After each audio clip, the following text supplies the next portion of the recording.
from Transformers Galaxy Force, the Japanese version of Transformers Cybertron. This is Guardshell, though over here we would call this guy Landmine. And I love this box. The way I was able to get this figure is he just showed up at Planet Fun one day, kind of similar to my Micron Legend Ironhide, otherwise known as the Armada Demolisher from Japan. And I would usually never open a guy like this, except kind of like Demolisher. He's already been opened. So I'm happy to take this guy out of the box. For anyone who doesn't know Landmine, he is supposed to be the instructor of Optimus Prime.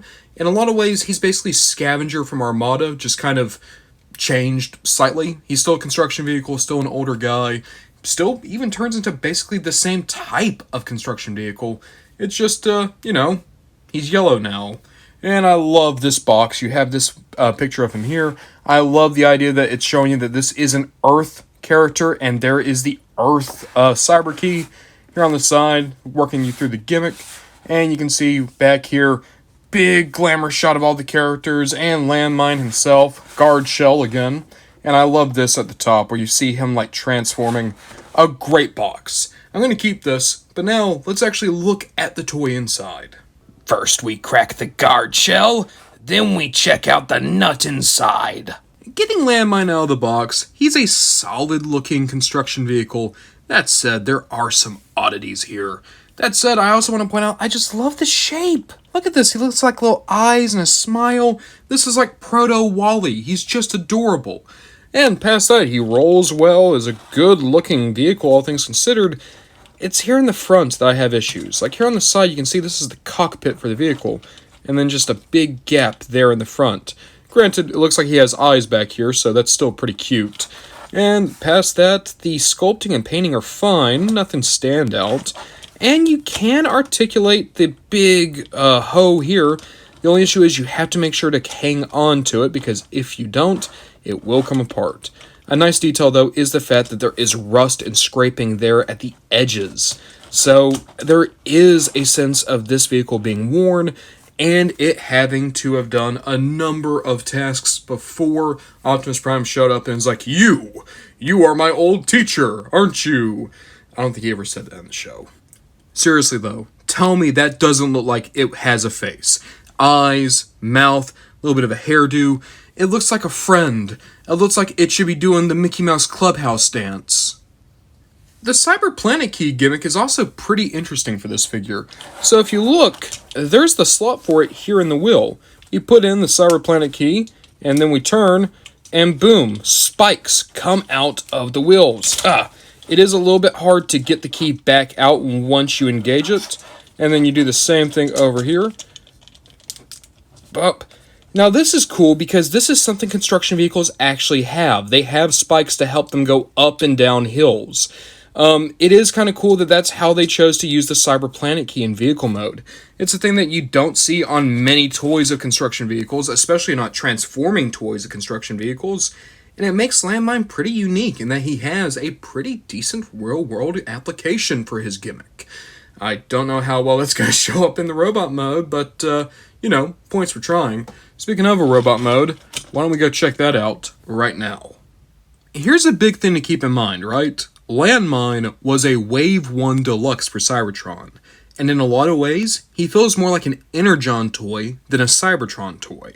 That's not a problem, but he does have a more simplistic transformation engineering and a far more limited sense of articulation. He's a great-looking bot. I honestly love his aesthetics, but if I were to be given this toy with no prior knowledge as to who he is, I honestly might have guessed he was supposed to be an Energon figure. He feels more like an Energon Cliffjumper than he does a Cybertron Downshift. I'm of two minds on the design here. On one, I really like the silhouette. I love that the shovels are going onto his arms and help give him a more unique shape. On the other hand, there's a whole lot of kibble here. Wheels here on the legs, wheels up on the back, and even these here. You can also see you can still use the Cyber Planet Key, but what is that doing? What is that doing? I mean, I guess if you try to backstab him, he can stab you with his back, but there's nothing else he can really do. The Cyber Planet Key was awesome for vehicle mode. Not so much for robot mode. But hey, if you do go at this guy, right? Well, maybe he can, boom, shoot you with his nipple guns. And even better, bop, he's gonna dig your own grave, son. You're not supposed to do this, but I think it's really funny just seeing him run around with his shovels, and it's like, Argh! Back in my day, I knew where the bodies went. How you think he became a Prime? It's because I got rid of Sentinel. I don't remember enough of Cybertron to remember what Landmine's personality is. I just remember him being like another scavenger. Now I kind of wish that he was like a mafia character. It's like he's the one who's been getting rid of all the bodies for Optimus Prime and Evac. It's like even they don't know where all the bodies are. Even they don't know how many people he's killed. If you want to give Landmine an actual weapon, he actually does have a gun. You have it here, and here's his missile. And it will go in just like so. It looks fine. My favorite thing about it is it kind of looks like a jackhammer, to the point where I almost wonder if that's what the design's supposed to be. But you can see, he looks like this with the gun, and fire that missile, boy. Go. Yay. He has his gun. It shoots like that. Look, Landmine isn't some hidden gem of a figure. He isn't some masterpiece of engineering. He wasn't ahead of his time. He's a fun toy. I'm having so much fun with the shovels, with the transformation, with the truck mode. He's a good, solid Cybertron figure. He's not like a downshift. He's not like a crumple zone. He's not like a drop shot. He isn't a figure that you mess with and you're like, oh my god, where have you been all my life? He's a figure that you mess with and you're like, yeah, this is pretty good. This is pretty solid. He's a good B- of a toy. He is impressive in some ways, but in many other ways, he's exactly what the doctor ordered. He's just a good, simple tractor boy who's here to bury everyone. Look into the cold eyes of a killer. You think he doesn't know how many people Optimus Prime scrubbed out?